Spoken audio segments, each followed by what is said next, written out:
Hello, my name is Erica, and I'm the dyslexic Trekkie. Here's a hot take. I don't think the Kazon are all that bad. Really, I mean it.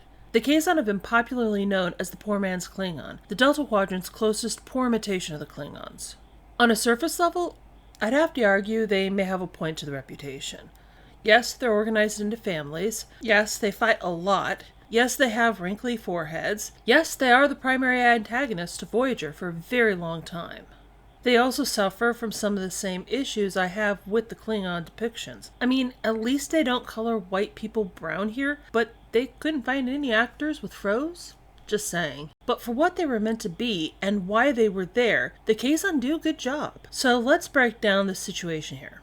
First, I'll look at the in-universe reason for how things are. Then, I'll go over why I think the Kazon had to be what they were from a production standpoint.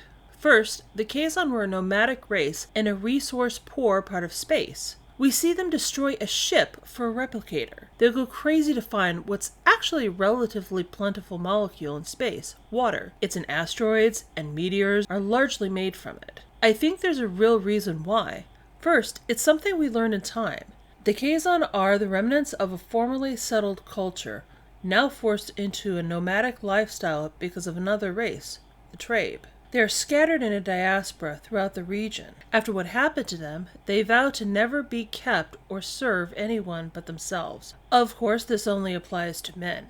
We literally never see a female Kazon through the entire series. But that's another issue. They swear to never wear a uniform. Instead, they earn longer and more complicated names. Same idea, but to them, it was better. But there's another factor I don't think is properly appreciated.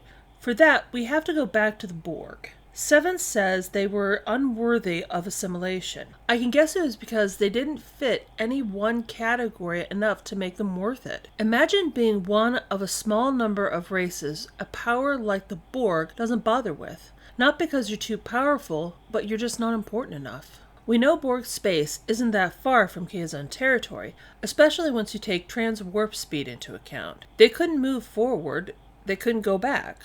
All they could do was scavenge and plunder in the areas in space they lived in. No one would let them settle, so they just wandered. Their culture reflects that. They make do with what they have. They scavenge resources and technology. This isn't Klingon. This isn't even a poor man's Klingon. This is a culture made from survival mode. Then, Voyager comes along and destroys what little stability a few sects have made for themselves. They do the only thing they know how to do.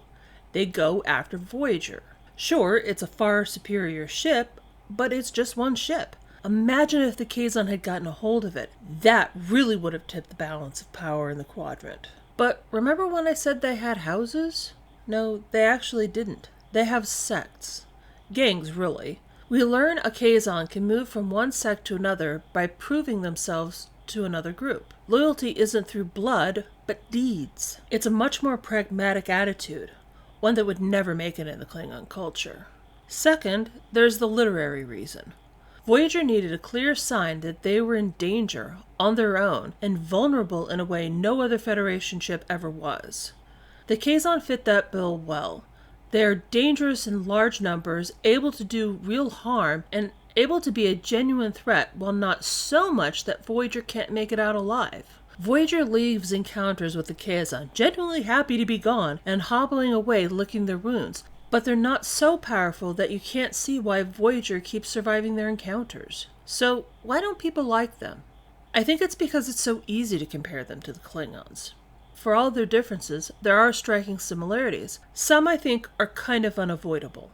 Star Trek has been around for so long, it's inevitable for an aesthetic to develop. Going too far outside that aesthetic is difficult to do. This means they can't help but have some uncanny similarities to Klingons. So imagine for a moment that the Kazon came first. Here's this alien race, looking out for conquest, functioning by the seat of their pants. They've adapted planets solely for the purpose of training their young to be effective killers. Their loyalties go only as far as their leaders can control them, and they have total disdain for everything the Federation stands for. Sure, they're not as technologically advanced as the Federation, but they're an entire race going after one ship. Why?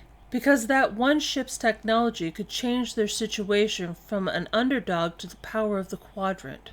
And then you see the second race, honor-driven, noble, yes, but constrained by treaties and alliances. They're in a much more stable quadrant and know that if they went up against the wrong race, a conglomeration of races would fall on them, ready to make them regret it.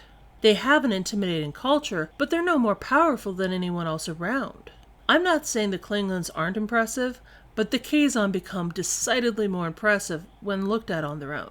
Thank you for watching. If you like this subject, please like, share, and subscribe. If you have any thoughts, feelings, or ideas on this subject, please share in the comments below. Again, my name is Erica, and I'm the Dyslexic Trekkie.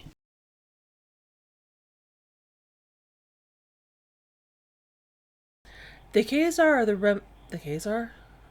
Sure, it's a Farshipshire? Yeah? Yeah? Oh, wow, yeah. Sorry, Ray was getting a little antsy. He needs a treat. Ensign Bradbury, do you have anything to say to your crew?